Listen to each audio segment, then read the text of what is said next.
یہ press conference کچھ important issues کو لے کے ہے جو اس وقت ہمارے ریاست میں بالخصوص وادی کشمیر کے جو حالات ہیں ان چیزوں کو لے کے ہم کچھ اپنے خیالات ظاہر کرنا چاہتے ہیں۔ ریسنٹلی آپ نے دیکھا ہوگا کہ ہمارے جو شہر اندرونی شہر کے اندر جس کو ہم خاص طور پہ شہری خاص کہتے ہیں، آگے لوگ ڈاؤن ٹاؤن کہتے ہیں، تو وہاں جو ہمارے کمیونٹی سینٹرز تھے، کمیونٹی ہالز تھے، تو وہ فورسز نے آکوپائی کیے، تو اس کا ایک بہت زیادہ اثر جو ہے وہاں کے لوکل پاپولیشن پہ پڑا ہے۔ وہاں کی لوکل پاپولیشن اس سے افیکٹ ہو رہی ہے کہ یہ چاہے ٹربل ٹرن سٹیٹ ہو، انسرجنٹ سٹیٹ ہو، لیکن مرنا جینا ہر صورت میں چلتا رہتا ہے۔ تو ان ہالز کی، ان کمیونٹی سینٹرز کی ضرورت ہمیشہ چلتی رہے گی، چاہے حالات ٹھیک ہو چاہے حالات خراب ہو۔ تو اس چیز کو لے کے ہمارا کنسرن یہ ہے، ہماری گورنمنٹ سے اپیل ہے کہ آپ بجائے جو ہم نے پچھلے 30-32 سال سے انفراسٹرکچر کریٹ کیا ہوا ہے ایک پبلک ویلفیئر کے لیے، الیکٹڈ ریپرزنٹیٹیوز نے یہی ایک اثاثہ تھا جو ایک لوگوں کو لگا کہ نہیں، ایک پبلک ریپرزنٹیٹیو ہمارے لیے کچھ کر پائے ہیں۔ تو اگر آج یہ ہم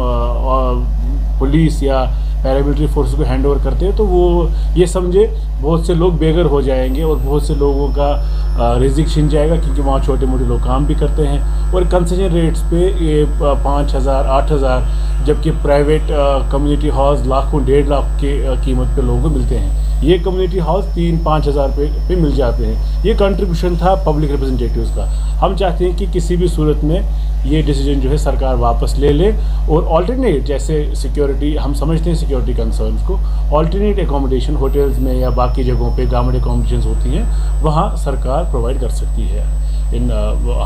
پیراملٹری فورسز کو۔ سر اس چیز کو لے کے ہے کہ یوتھ کو لے کے میں کہوں گا، جو ریسنٹلی بہت سے اریسٹ ہو گئے ہیں شہری سری نگر میں یوتھ کی، کرکٹ میچ کو لے کے ہو گئے، اور اس سے پہلے جب ہمارے آنریبل ہوم منسٹر آ رہے تھے کشمیر، اس وقت بھی کچھ اریسٹ ہو گئے، یا بائکس کا جو اس وقت ایک بہت بڑا سلسلہ چلا بائکس لینے کا۔ تو یہ جو میجرز ہے، پہلے بھی یہاں ہوم منسٹر صاحبان وزٹ کر چکے ہیں، پہلے بھی یہاں بہت سی VVIP وزٹ ہوئے ہیں، لیکن اس بار جو لگ رہا ہے کہ جو پالیسی ہے گورنمنٹ کی وہ تھوڑی اتنی تیز ہے کہ لوگ سمجھتے ہیں، لوگ سفوکیٹڈ فیل کر رہے ہیں، وہ شاید سمجھتے ہیں کہ وہ اپنی بات کسی کو کہنے کے بعد کر ہی نہیں پا رہے اپنی بات کہیں۔ تو آج کا آپ سب کو بلانے کا یہی مقصد تھا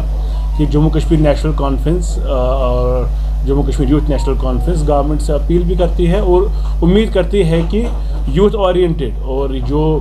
یہاں کی عوام، یہاں کی یوتھ اپنے آپ کو آئیڈینٹیفائی کر سکے، جہاں ہم ان کو ریپرزینٹ کرتے ہیں، کہ وہ آئیڈینٹیفائی کر سکے کہ نہیں، ہمیں کوئی ریپرزینٹ کر رہا ہے۔ تو جو زیادتیاں ہو رہی ہیں، خواہ کے اریسٹ بھی ہو رہے ہیں کہیں نہ کہیں، یا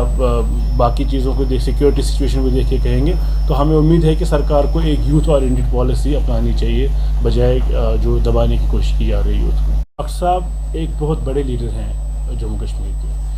میں تو یہ کہوں گا، اگر انہوں نے کہا دال میں کالا ہے تو پھر ضرور دال میں کالا ہوگا۔ ڈاکٹر صاحب جو شخصیت ڈاکٹر صاحب کی ہے وہ جموں کشمیر میں نہیں، پورے ہندوستان میں کچھ ہی لیڈر ہیں جو ڈاکٹر صاحب کے کیلیبر کے ہیں۔ میں یہ کہوں گا، آپ کے مادھیم سے مجھے بڑا اچھا موقع ملا، میری گزارش یہ ہوگی حکومت ہندوستان سے کہ وہ ڈاکٹر صاحب کے باتوں کو سیریس لے اور انگیج کرے ایک پروسیس، بجائے جو آپ یہ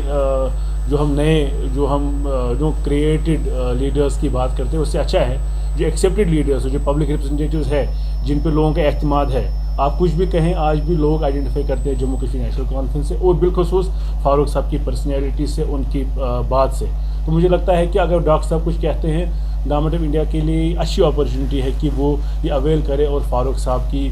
جو ایڈوائس ہے، فاروق صاحب کی جو سجیشنز ہیں، ان پہ اگر عمل ہو جائے تو مجھے لگتا ہے ہم کہیں نہ کہیں مسئلہ کشمیر میں جو اس وقت سری نگر میں کشمیر میں جو مسئلے ہیں، کہیں نہ کہیں وہ ٹھیک ہونے کی کگار پہ آ سکتے ہیں۔ Other political party apart from what they do cosmetically do, what they try to portray, we are the only party who have been able to reach out to people of Jammu and Kashmir, even Ladakh, which is not now part of Jammu and Kashmir. Talking about the recent happenings, sir. Sorry to interrupt you. The recent arrests.